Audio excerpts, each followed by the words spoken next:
Narito na po ang huling kwento ni Fredo, ang batang antingero at ang mutya ng linta. Dambuhala ang mga ito at hindi pangkaraniwan.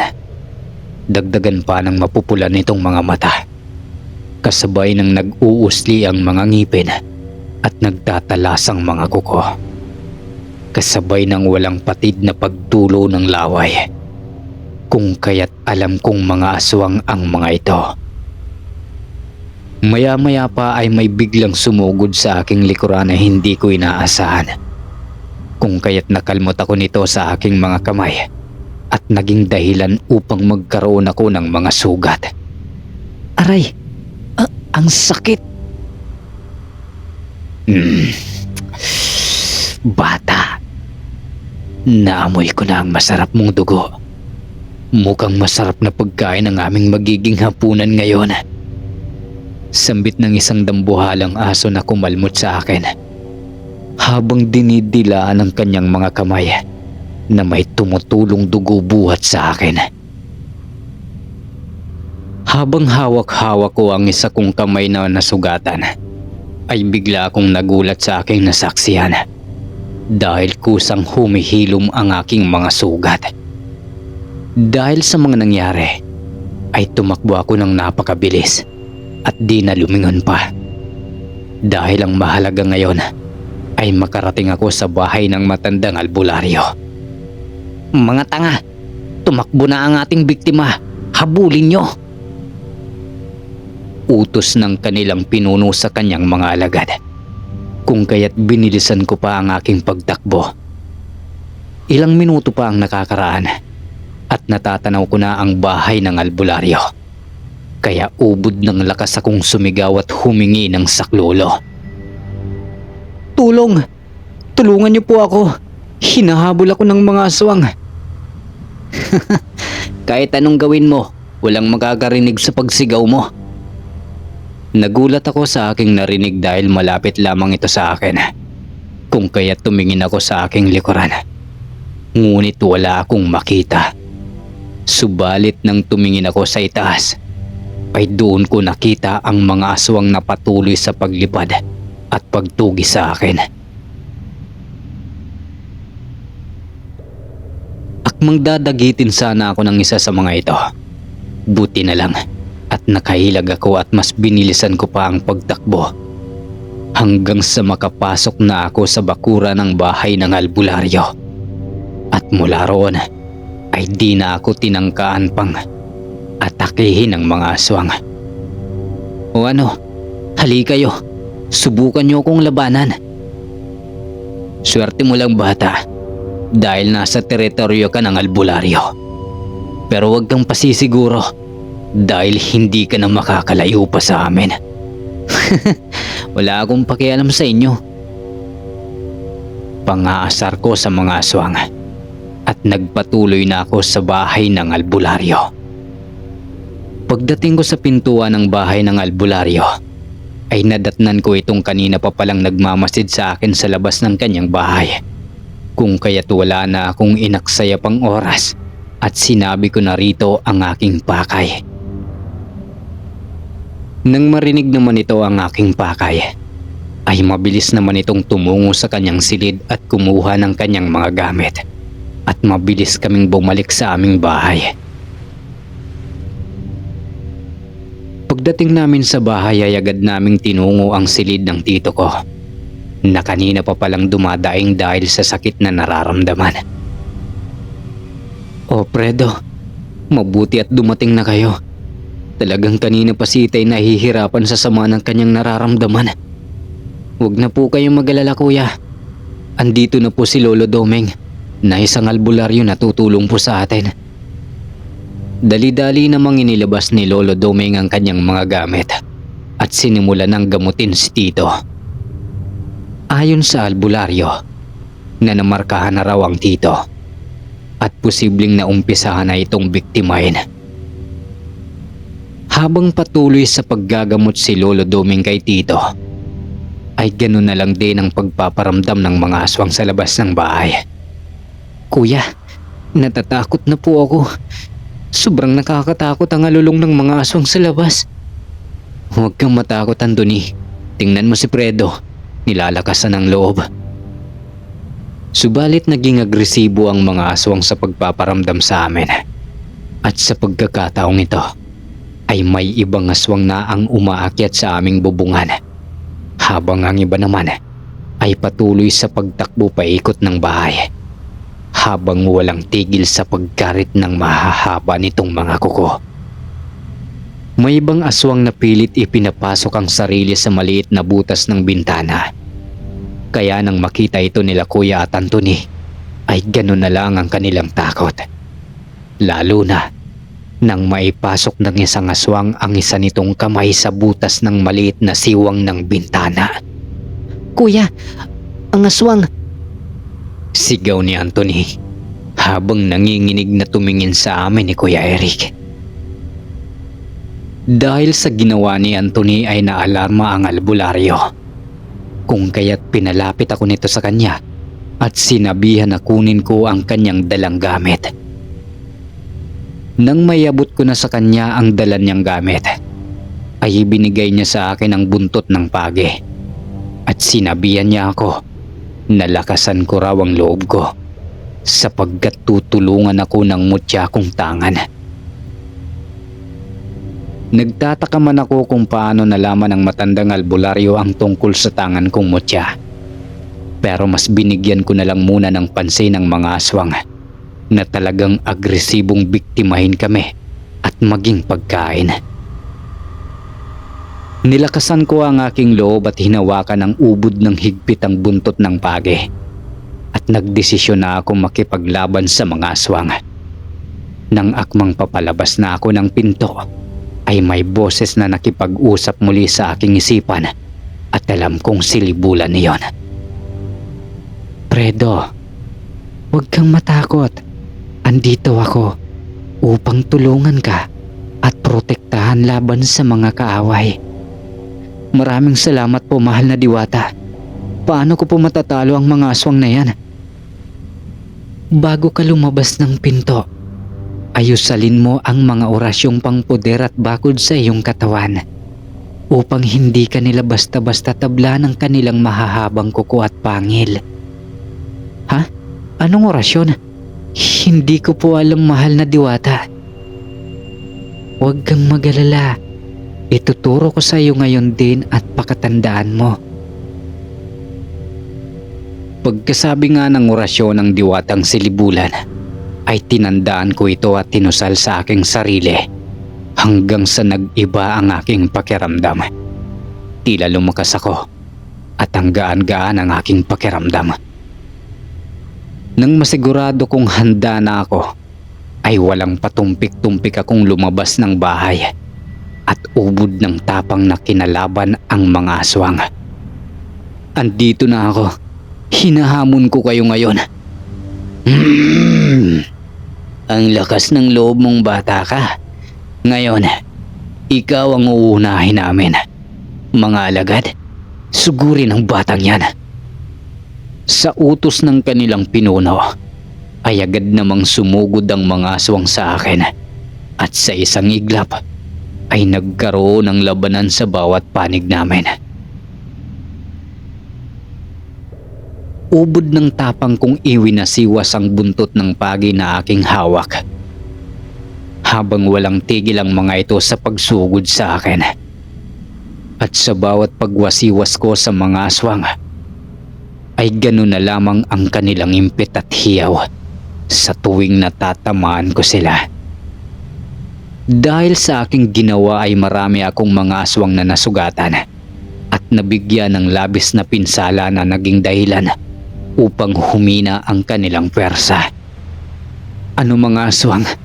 Kaya niyo pa ba?" "Sa ngayon lamang ka dahil sa hawak mong sandata.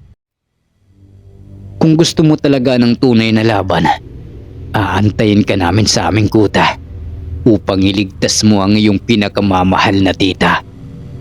Huwag mo akong tatakutin, aswang, dahil hindi ako natatakot sa inyo." Pagkasabi ko ay umatras na nga ang mga aswang at mabilis na naglaho sa aking paningin. Agad naman akong bumalik sa loob ng bahay upang sabihin kila Kuya Eric ang balita na aking nalaman buwat sa mga aswang at ang tungkol sa aking tiyahin. Kuya, kailangan nating iligtas ang nanay niyo. Ha? Ano iligtas sino? Saan ba ang inay? Biyag siya ng mga aswang at kung sakaling hindi natin siya maililigtas ngayong gabi, baka bukas magiging pagkain na rin siya tulad ng iba. Paano si inay? Ayaw ko mawala si inay, kuya. Sambit ni Anthony kay Kuya Eric. Kung kaya't naawa naman ako sa magkapatid dahil sa ayaw kong maranasan nila ang naranasan ko na nawala ng mga magulang. Kinausap ko ang matandang albularyo at sinabi ko rito ang tungkol sa aking tita at sa paghahamon sa akin ng pinuno ng mga aswang. Dahil sa nalaman ng albularyo ay nangako itong tutulong sa akin. Kaya nang matapos na niyang magamot si Tito ay wala kaming sinayang na oras at pinuntahan namin ang kuta ng mga aswang. Fredo, sigurado ka bang kaya mo silang labanan? Oo kuya, huwag po kayong mag-alala. Bantayan nyo na lang ni Anthony si Tito Joel at kami na ni Lolo Doming ang bahala sa mga aswang at sa pagligtas kay tita. Sige Fredo, basta mag-iingat ka ha. Hangad ko ang makabalik kayo ni inay ng ligtas. Opo kuya, maraming salamat po. Nagpatuloy na kami ni Lolo Doming sa pagpunta sa kuta ng mga aswang. Pumunta nga kami sa aming sakahan kung saan sa unahan ng aming bukid ay doon nagkukuta ang mga aswang. Dahil sa medyo may katandaan na rin si Lolo Doming at hirap na itong makakita ng maayos, dahilan upang matagalan kaming makarating sa pugad ng mga aswang. Subalit ganoon na lang din ang paghanga ko sa matandang albularyo na ito, sapagkat hindi ito nagdalawang isip na tumulong sa amin kahit nadadalawa lamang kami laban sa mga aswang. Maya-maya pa ay natanaw na nga namin ang pinagkukutaan ng mga aswang. Nasasyam na mga kubo ang nakatayo roon. Isang maliit na sityo ng mga aswang. Kaya pala marami ang mga alagang hayop ng aming mga kababaryo ang bigla na lang nawawala. At may iilan sa karatig naming baryo ay mga nawawala na lang dahil siguro sa pamiminsala ng mga ito. Mga aswang, andito na ako. Hinahamon ko kayo sa labanan.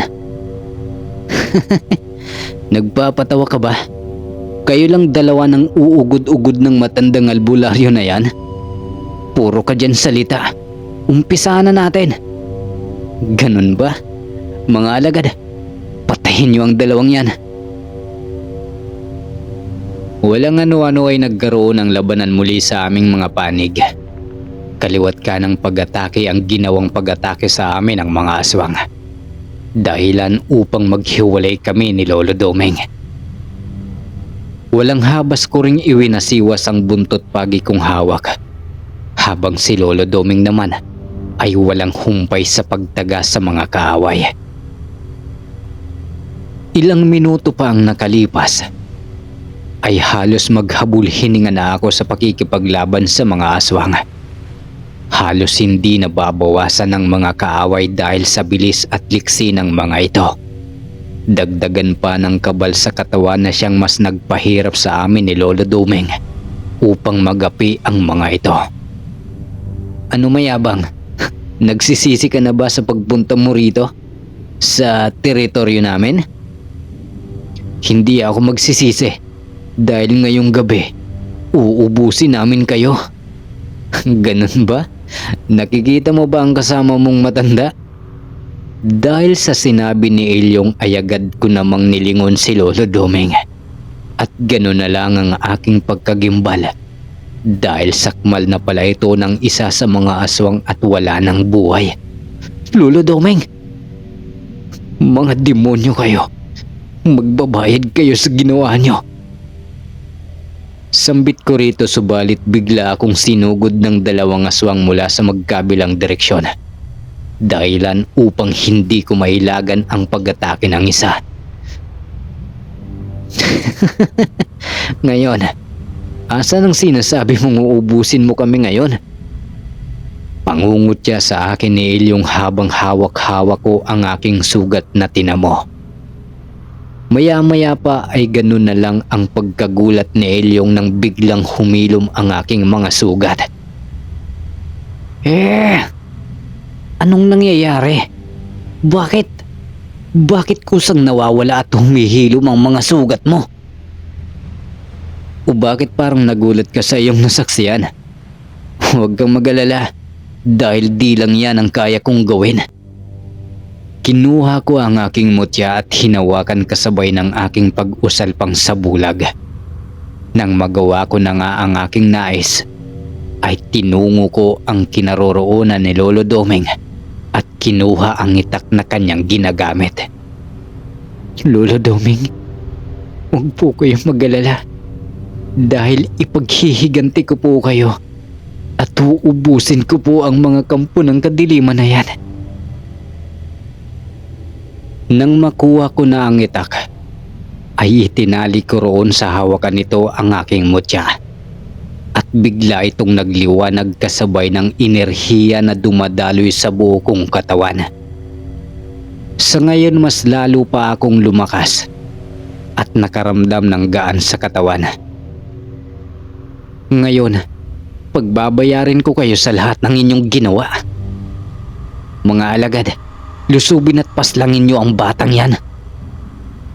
Subalit bago pa man gawin ng mga alagad ni Elyong ang kanyang iniutos, ay nauna na akong sumugod sa mga ito. Walang humpay kong pinagtataga ang mga kaaway at dahil sa aking liksi at bilis at dagdagan pa ng aking panibagong lakas ay matagumpay kong napapatay ang mga aswang.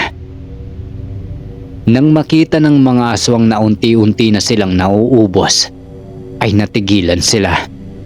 Akmang tatakas na sana ang mga ito subalit hindi ko na binigyan pa ng pagkakataon ng mga ito. Lahat ng malapitan kong aswang ay walang awa kung pinupugutan ng ulo hanggang sa ang matira na lang ay si Elyong na pinuno ng mga ito. Ano Elyong? Natatakot ka na ba sa iyong kamatayan? Wala ka nang matatakbuhan pa at wala ka na ring magagawa kung hindi harapin ang iyong katapusan. Huwag kang pakakasiguro bata dahil sisiguraduhin kong ako ang mananalo sa laban natin ngayong gabi. At akin ang huling halakhak. Talaga ba? Bakit nangangatalata ang boses mo? Natatakot ka na ba? Pisting bata ka. Nagagawa mo pang painitin ang dugo ko. Ganyan nga, magalit ka pa. Dahil ito na ang iyong huling gabi at pupunta ka na sa impyerno. Dahil sa galit ni Elyong ay bigla itong nagpalit ng anyo bilang isang malaking ibon at bigla itong umatake sa akin upang dagitin ako.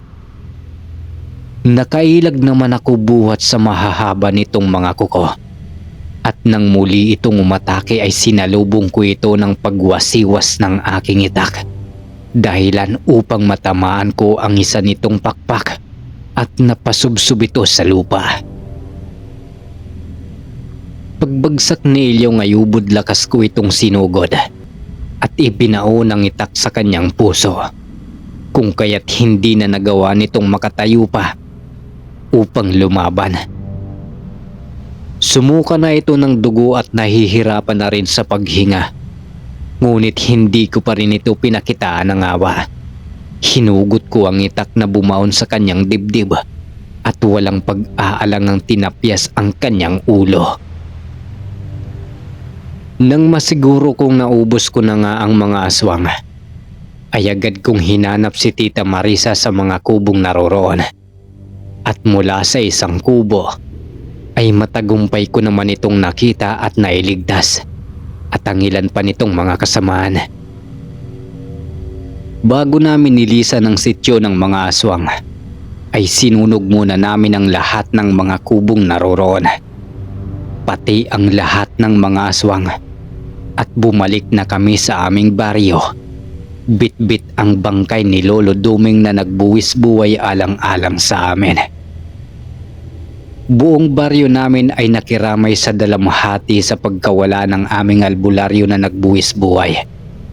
Subalit ang kanyang ginawa ay naging dahilan upang muling magkaroon ng katahimikan at kapayapaan sa aming lugar. Nakulong man si Tita Marisa ng mga aswang ay pinagpapasalamat pa rin namin iyon sapagkat buhay na nakabalik sa amin ito. Naubos nga ang lahat ng mga aswang sa aming baryo nang dahil kay Lolo Duming at sa akin. At simula nga noon ay mabuti na ang pakikitungo sa akin ni Anthony at ng tiyuhin ko dahil sa aking mabubuting ginawa sa kanilang pamilya. Humingi ito ng kapatawaran sa lahat ng kanilang pananakit sa akin at nagbagong buhay.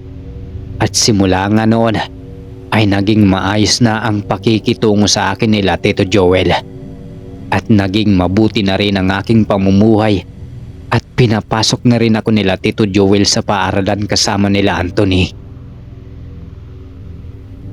Dahil sa sakripisyo ni Lolo Duming ay mas naging dalubhasa akong antingero at hindi ko na pinahihintulutan pa. Nagambalain kami ng mga aswang. At dahil na rin sa tangan ko na ang mutya ng linta.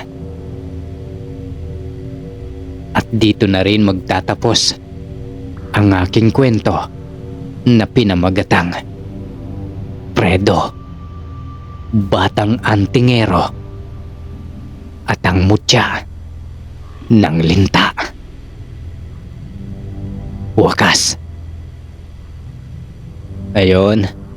Nakatapos na naman tayo ng isang kwento. Medyo matagal bago nakapag-upload.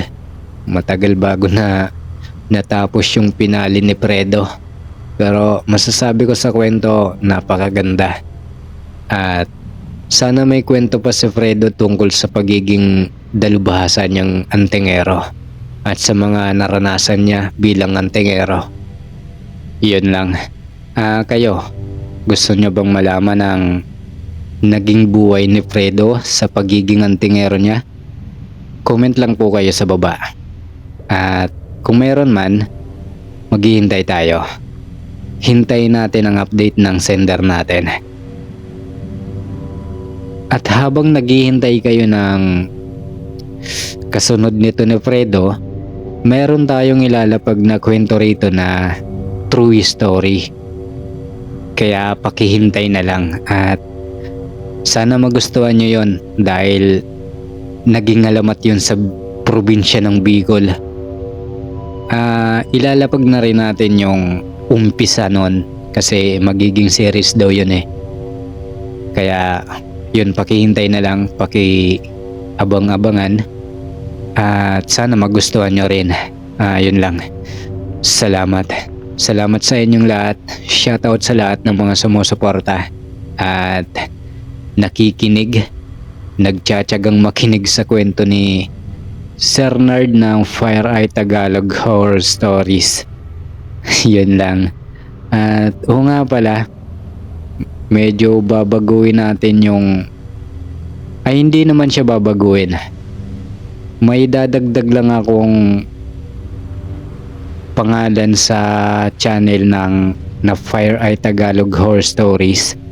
Gagawin natin siyang Fire Eye Tagalog Horror Stories, mga kwento ni Lolo Nerd.